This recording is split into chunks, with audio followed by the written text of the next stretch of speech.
Rogers. I am a two-time breast cancer survivor. I'm 17 and 9 years cancer free. I was 36 years old in 2003. It was a routine doctor's appointment. I went in and going to the doctor, I noticed that I had a lump in my left breast. So I started first with my left breast. And it took them actually 3 months to detect that it was actually cancer. So going back and forth to the doctor from a biopsy, ultrasound, and then finally surgery, and I actually found out on the surgery table. That's when the doctor found out. I was shocked. I was totally shocked because I had went back to work. I took off for a couple of days to remove the lump because they said it was a lump, and I was getting older and I had dense breasts. So the recommendation was me to go in and have the lump removed. And 3 days later, after I got to work, I got a call from the cancer center.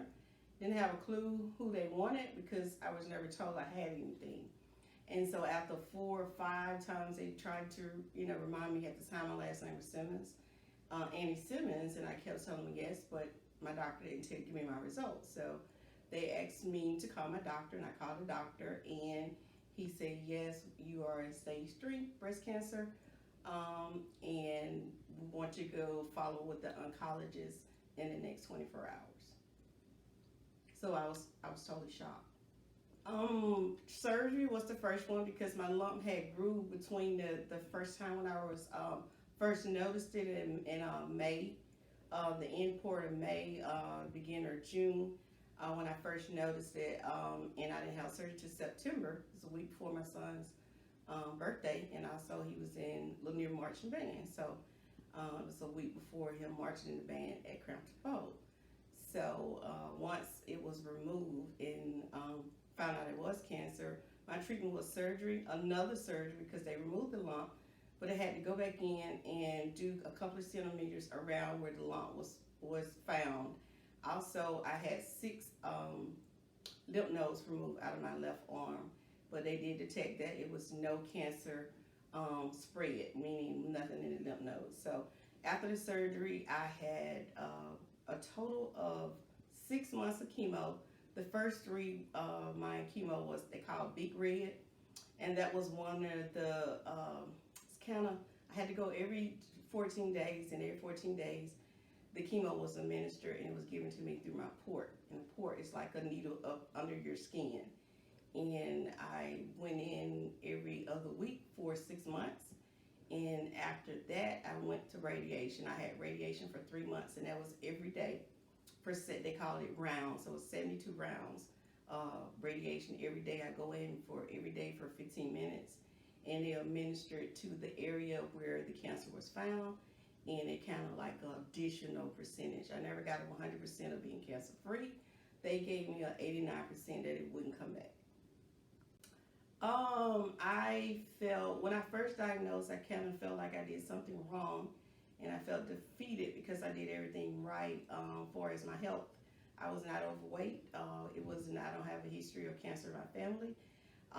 But I did have a couple, I was like stressed out within my first marriage, and also at the time I was working for Regions Bank, and my organization went through a major merger, so I was kind of stressed out from my job and at home. So it was like I became survivor. I was wanting to live, so I went to survivor mode.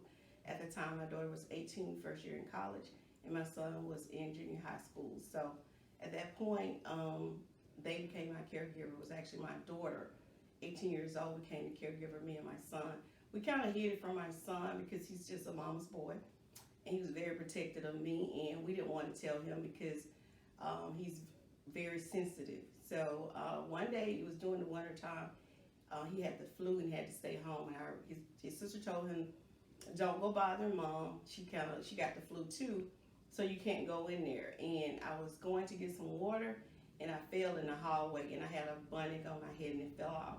And he figured out at that point that I had cancer, and he was upset. He called his sister from school when she came, brought him home, and she set him down and said she's not gonna die, she's just sick, but she'll get better. So at that point, him and his sister, he was 14, she was 18, and they became my caregiver.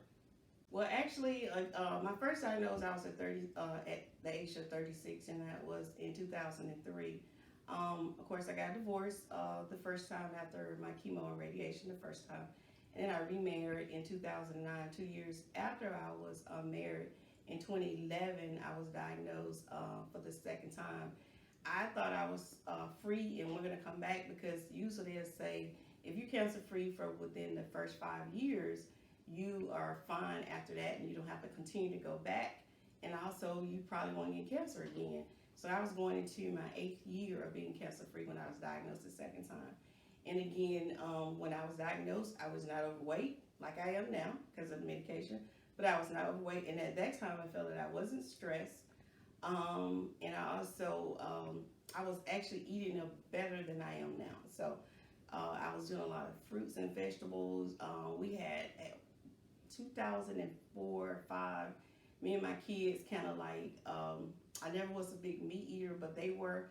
So we started cutting down on their like pork and beef, and or eating a lot of fish and things like that to help us to have a better diet, because they were saying that a lot of time fish, the beef and the pork can contribute to the obesity and the cancer coming back. But I was eating healthy. Only thing I would say that the reason why I got it is because I believe in the power of prayer, and I also believe in the power of the tongue. And at that point, I was going around talking and telling about my story. And I remember saying, and I didn't realize until years later, I remember saying, if I got cancer again, this is what I would do. Because my breast, they didn't have to be removed. They just took some centimeters out of my breast to remove the cancer. But I kept saying, if I got cancer, and I really believe I spoke that upon me, that being diagnosed the second time, I really don't believe it was, again, I did genetic testing. My genetic testing stated that I didn't have a history of cancer in my family. They have no clue why I had cancer, but my chances of not getting for the third time looked good. Of course, no one will give you 100% that you'll be cancer free. But I am still under the doctor's care. I have to go every 90 days to the cancer center, and every 6 months I have to have a mammogram. So every 6 months I have a mammogram, and every year I have to have a CT scan. So they won't detect a cancer, because again, the mammogram, the biopsy, none of those detect the cancer. They found out I had cancer both times once I had surgery. I feel great because I do believe in God. I believe in the power of prayer. So I speak nothing but blessing over my life. And I really feel that I can lead a healthy life, being cancer free. But I can cut back on my sugar. I have I love sugar. So I think if I eliminate some of my sugar intake and stay more on the fish diet, I will be fine. So cut back on some of my white, breads and carbs. So I think eating right, being healthy, spiritually healthy, and physically healthy, I can live a healthy life, being cancer free. I do like to share my second diagnosis with cancer.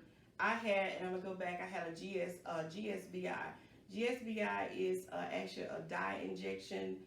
You go in and they shoot the dye into you, and that dye will show that you had cancer, or cancer cells in your body, active cancer cells, and that one. So I believe a lot of us just do not go to the doctor in time, or we just push back our aches and pains or our knots in our breath.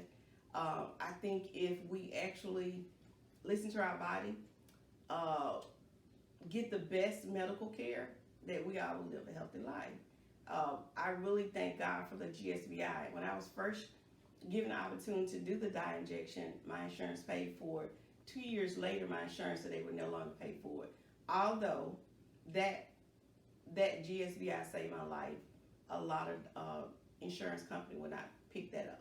So I think that lobbying for better technology to detect early cancer in a person's body will also keep them living a longer life.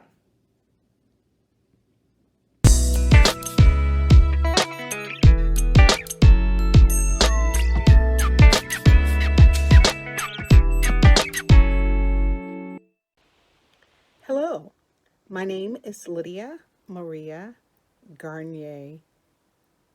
I am a native of Montgomery, Alabama. This is truly an honor and indeed a pleasure to be invited to share in getting the word out. No matter how much we talk about cancer and specifically breast cancer during October and all during the year, it's never enough. The information is vital. Now, to my journey quickly, because there are others that have been invited to share as well. So, my name again is Lydia Maria Garnier, and a native of Montgomery, Alabama, matriculating to Detroit, Michigan, and now primarily in Atlanta, Georgia.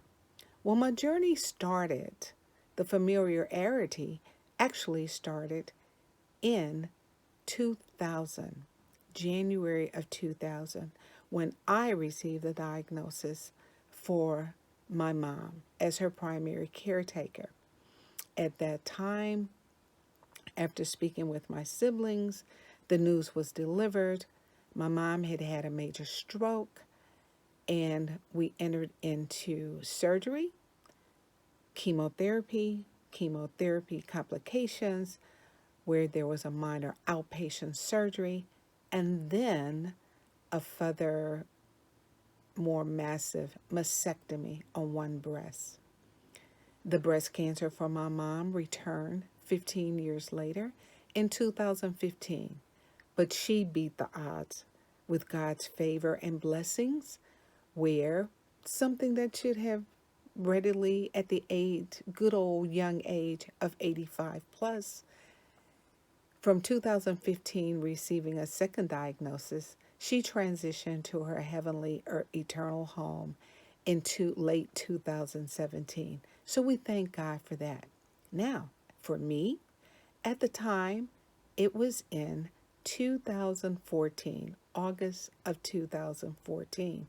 There, yes, I did regular monthly self exams, had my mammogram annually. So, went to the doctor for a check unrelated to my breast, and there I had discovered something. The doctor didn't think much of it.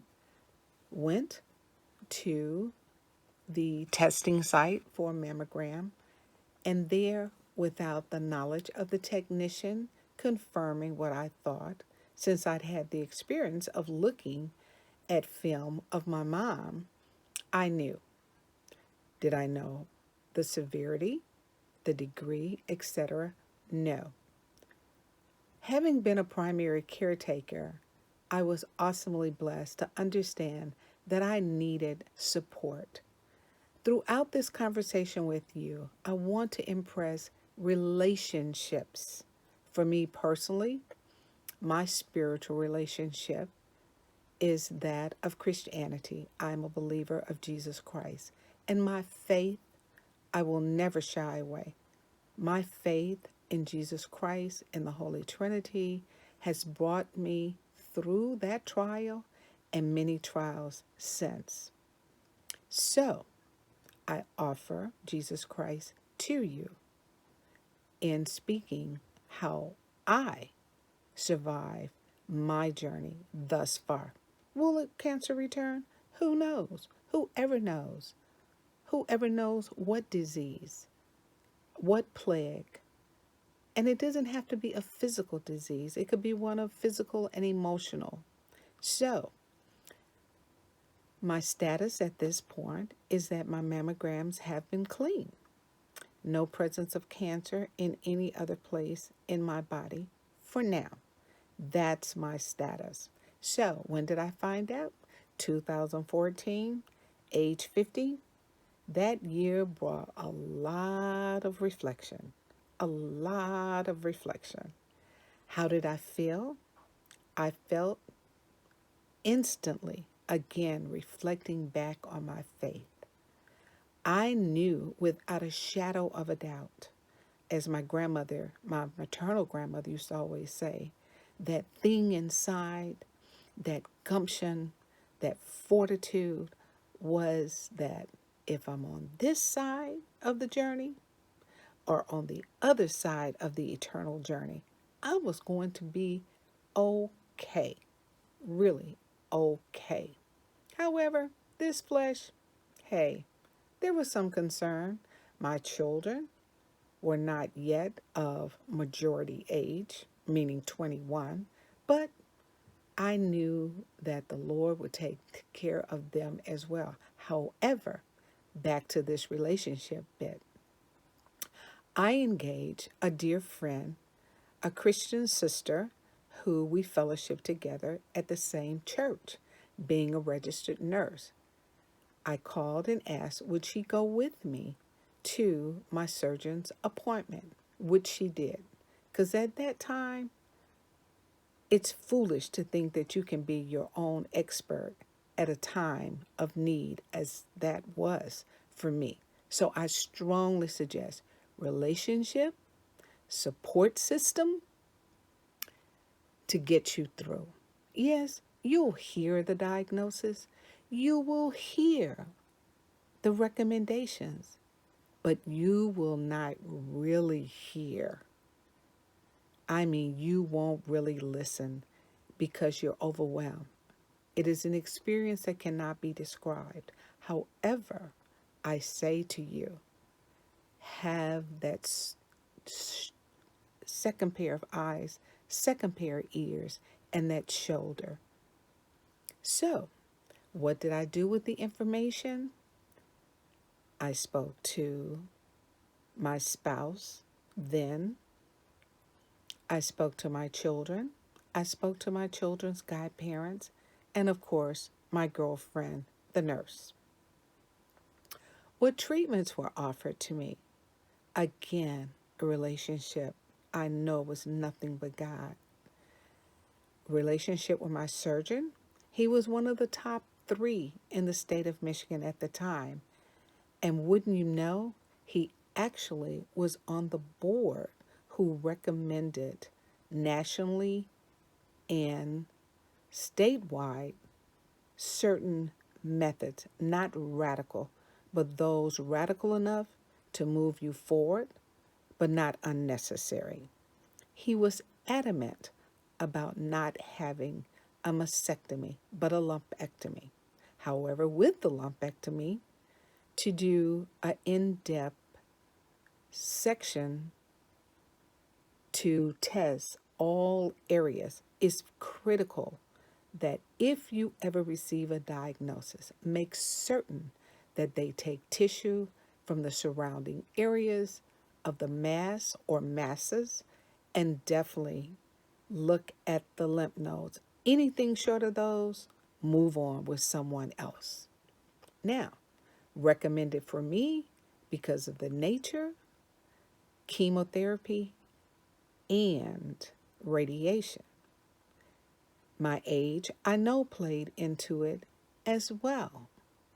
Fortunately for me, some would say unfortunately, but I'd had a total hysterectomy prior to that, which for me was an underlying indirect decision making for my surgeon's recommendation.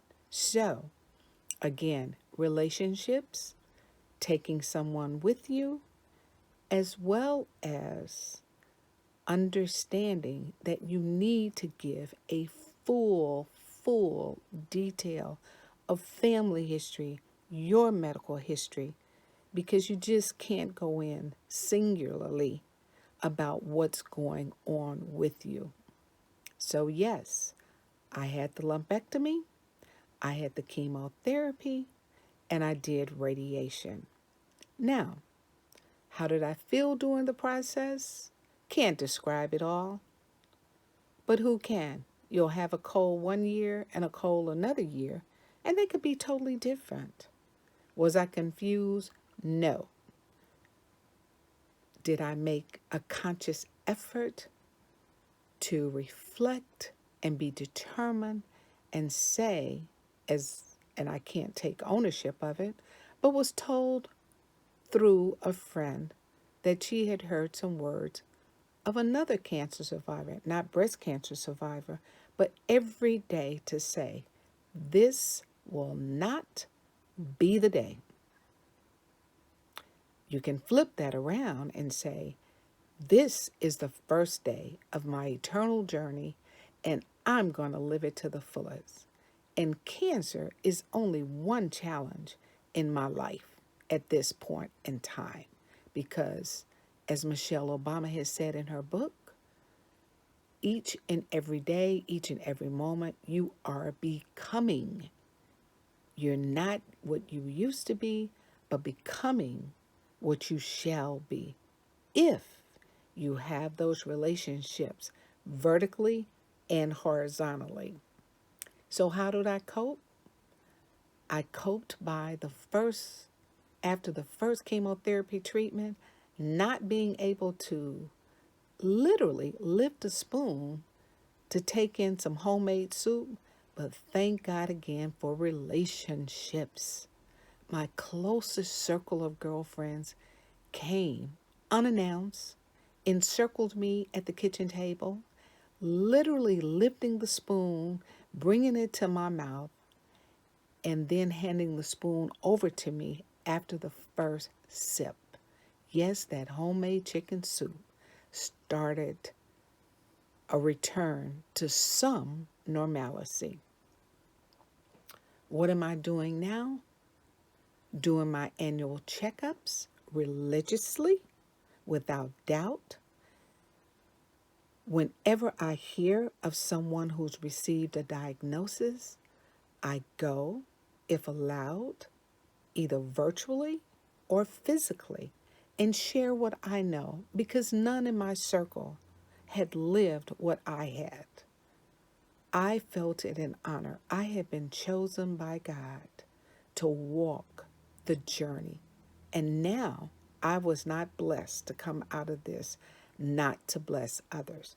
And so I'm hopeful that though I know not whether it will return as my mom's did after 15 years, but if it does, I will continue to spread a word, to become a believer, because that, without a shadow of a doubt, I know brought me through. Some physical changes that feed the mind and the body is food. Do I do as I should all the time? Of course not. Nobody's perfect like that, and I love me some sweets. However, keeping them to a minimum, increasing the vegetable and the fruit intake and the water intake is a must. And during chemotherapy, it kills you to make you live again. Isn't that interesting with the relationship with Jesus Christ? You have to let go of self, let him wash you clean, and live anew. The water, you take the chemo in, but you got to flush it out. The same thing with radiation. So lots and lots and lots of water. Here now, that's that physical water. But believe you me, you have to have that spiritual overflowing water all of your life. What's my future outlook? My prayer is no one ever be stricken with breast cancer. Is that reality? No. But as long as I have breath in my body and the mind to be able to get up, that this will not be the day for cancer, any other sickness or disease to overpower, because my God is too big, and I will introduce my God to any challenge. Thank you for your time. I hope you've received something from my testimony of my mom's journey and my journey. Be blessed, be safe, be healthy, and let your voice be known by voting. Thank you.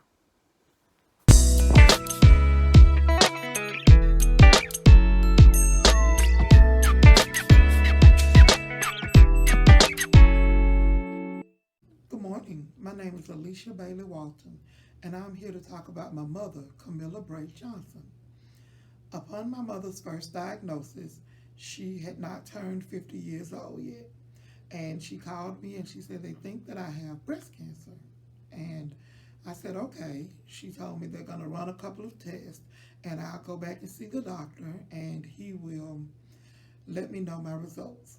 Of course, myself, her husband, and her mother went to that appointment with her.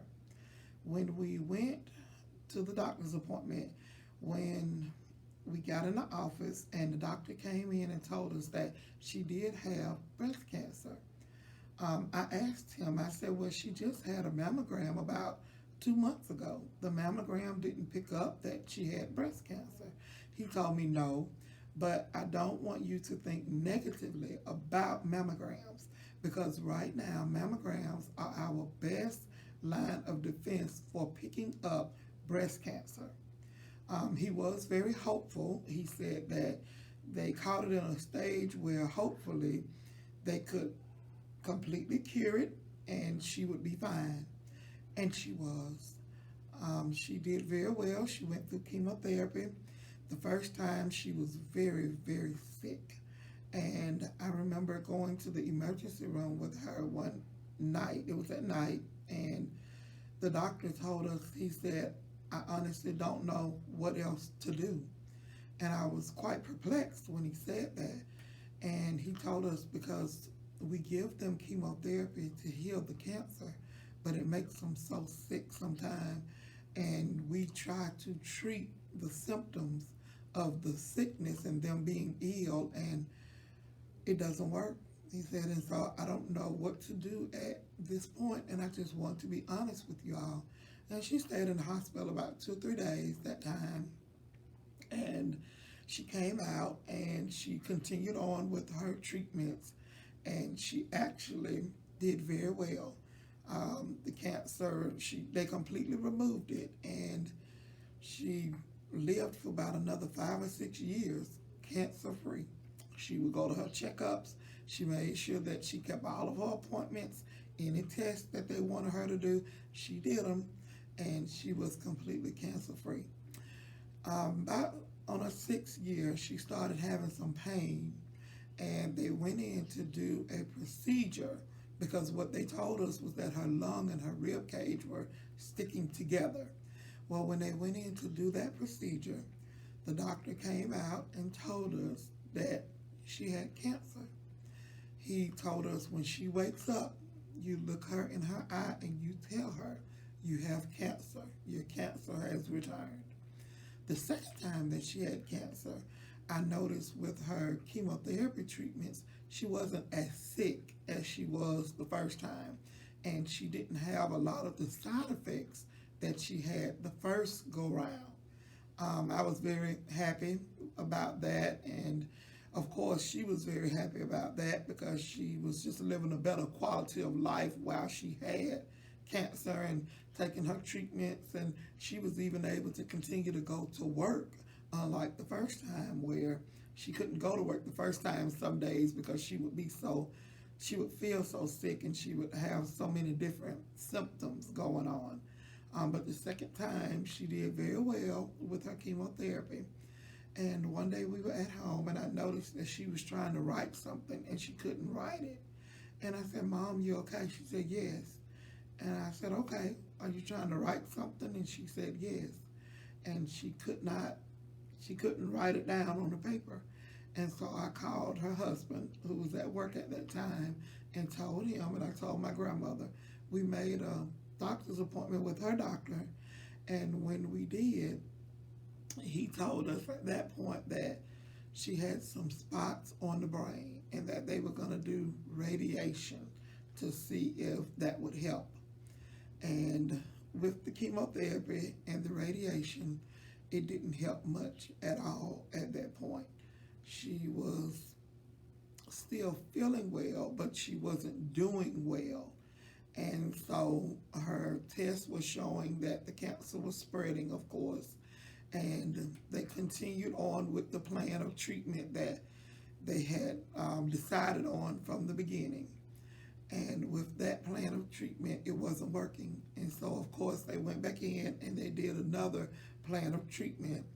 But at that point, it had just become too far gone. And they talked to us and told us that they were going to send her home on hospice because she just wasn't really doing well at all. She was very tired a lot and she was feeling really bad. And at this point, she wasn't speaking much at all. She had just gone from having full conversations to being quite tired, and every now and then she'd answer you and she'd say something to you, but the full conversations had stopped. And once she went home on hospice, about 2 or 3 weeks later, she ended up passing from breast cancer. And what I can say is that when we went to the cancer center, the Montgomery Cancer Center on Carmichael Road, everyone there was so nice, and they explained everything thoroughly. And we felt as if we were in the best hands, because initially, upon her first diagnosis, she was up under a doctor that was not associated with the cancer center. The second time, upon her second diagnosis, she was still with her first doctor, but once it became an aggressive form, once he realized how aggressive it was, he sent her over to the Montgomery Cancer Center. And I was very grateful for him doing that. And I was very grateful for all of the doctors and nurses and staff that were at the cancer center. Like I say, they all explained everything thoroughly. They were all very nice, all very upbeat and uplifting. And that's what you want to see when your loved one is going through something like that. You want to be around a staff that has hope. Throughout the entire process, I was excited that she was very strong-minded and strong-willed. She held on to her faith, and that's what we do, not only in times like that, but how they say in good times and bad times. And I know no matter what, she never complained. She never complained about being so sick. She never complained about being tired. She never complained about the changes that her body was going through. She would just embrace them. And I was and I still am very proud of her today. I do know that she lost her fight, but what I do know is that I am grateful for all of the research that is being done for all cancers, because one day we do pray and hope that we find a cure for cancer. Even though she went through her battle and she succumbed to her battle, she still fought a good fight. And for all of those that are going through cancer or have been through cancer or have lost loved ones to cancer, I just want to say to never give up hope. Just continue to pray, and that research will help us one day find a cure for this disease that has taken so many lives. I am so grateful at how so many people are surviving cancer now. Cancer is no longer a death diagnosis as it was looked upon maybe 20 or 30 years ago. If you received a diagnosis of cancer, then you didn't have long to live, or you were definitely going to pass away or succumb to the disease. But today, there is a lot of research, there is a lot of medicine, and there is a lot of hope in not only curing this disease, but fighting this disease. My mother fought hers very well, and I will always be grateful for how she held on to her faith, how she continued to do everything that she could while she was going through this and going through the symptoms of having such an awful disease.